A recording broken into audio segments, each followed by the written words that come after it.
മിസ്രിലെ രാജാത്തിയായ മഹദി സുലൈഖ ബീവി നിലാവ് തോൽക്കുന്ന യൂസുഫ് നബിയെ പ്രണയിച്ച അതിസുന്ദരമായ കഥ.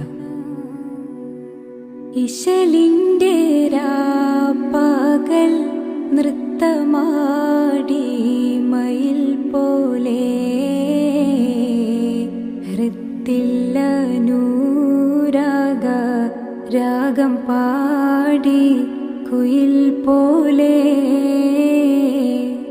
മിസ്രിലെ രാജൻ അസീസിൻദാരംബ സൗജത്ത് മിന്നിത്തിളങ്ങി വിളങ്ങും സീനത്തൊളി രാജാത്തി ഇഷ്ക കട